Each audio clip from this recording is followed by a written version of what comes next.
बिहार विधानसभा 2025 को लेकर नीतीश कुमार बारी बारी से पूर्व मंत्री विधायक को अपने क्षेत्र में सक्रिय होने को लेकर लगातार नेताओं से संपर्क कर रहे हैं। लोकहा विधानसभा से लक्ष्मणेश्वर राय भी पार्टी के दिशा निर्देशों का पालन कर रहे हैं और अपने क्षेत्र में अभी भी जनाधिकार जुटा रहे हैं। पटना संवाददाता अमलेश आनंद ने उनसे सीधी बात की है। आज हमारे साथ जनता दल यूनाइटेड के पूर्व एमएलए और पूर्व मंत्री लक्ष्मेश्वर राय जी हैं।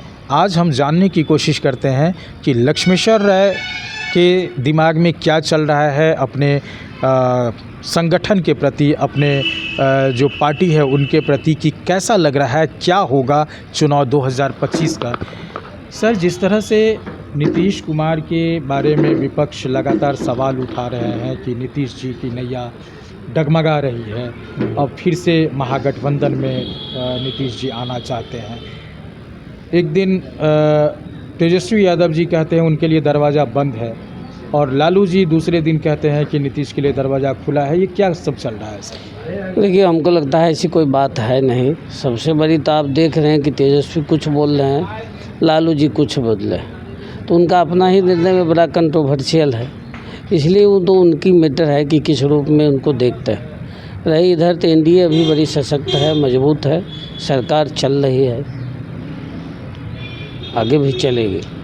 मतलब नीतीश जी, एनडीए के चेहरा नीतीश जी ही होंगे, ऐसा लग रहा है?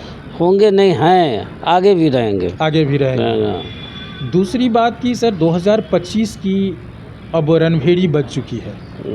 2025 की सुगबुगाहट को लेकर के आप लोग लगातार बैठक कर रहे हैं। नीतीश जी क्षेत्र में जाना शुरू कर दिए हैं।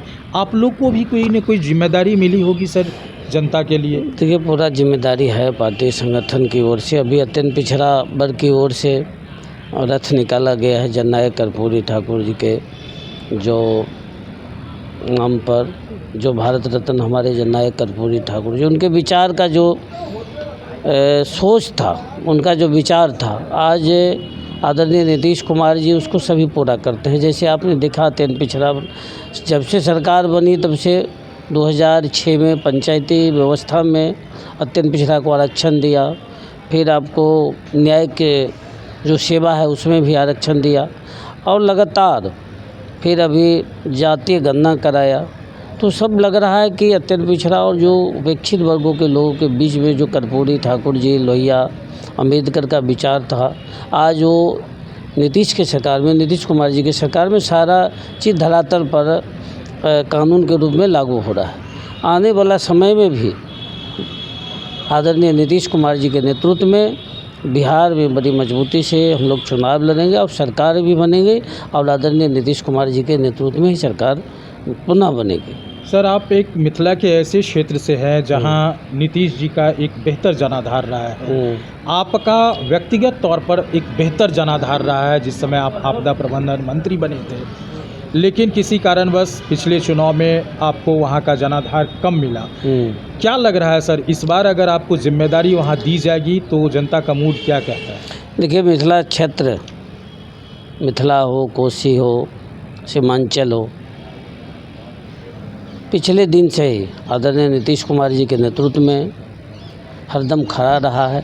आगे भी आने वाला समय में मिथिलांचल सबसे अग्रणी भूमिका में आदरणीय नीतीश कुमार जी के नेतृत्व को मजबूत करेंगे।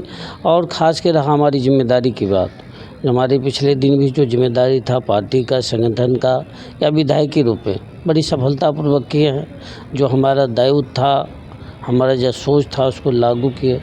आने वाला समय में भी आदरणीय नीतीश कुमार जी का जो भी निर्णय होगा उसके साथ हम लोग मजबूती से निर्वहन करेंगे। पिछले चुनाव में कुछ ही जनमत से आप पीछे रह गए, क्या लगता है इस बार नीतीश बाबू आपको वहां से कैंडिडेट के तौर पर आपके विश्वास जताएंगे? निश्चित रूप से लग रहा है कि जिस समाज से और जिस वर्ग से हम आते हैं उसके प्रति हम प्रतिबद्ध भी हैं, और पूर्ण आस्था आदरणीय नीतीश कुमार जी में है।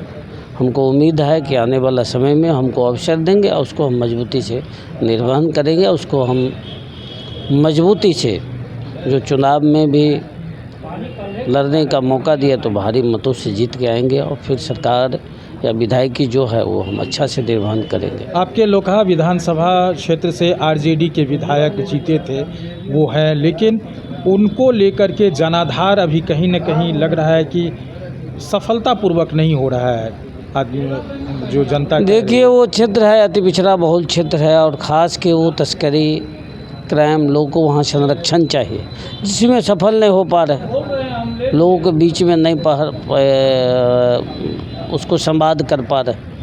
हम हरदम लोगों को संपर्क के रखे हैं। आने वाला समय भी मेरा मानसिकता रहता है कि लोगों के बीच में रहे, लोगों के बन के रहे और आदरणीय नीतीश कुमार जी का जो काम है उसको लोगों तक पहुंचाने में जो हमारा भूमिका रहता है उस भूमिका में खरे उतरते हैं। इस बार अगर जिम्मेदारी मिलेगी तो क्या वहाँ के आरजेडी के कैंडिडेट को पछाड़ने में सफल होंगे?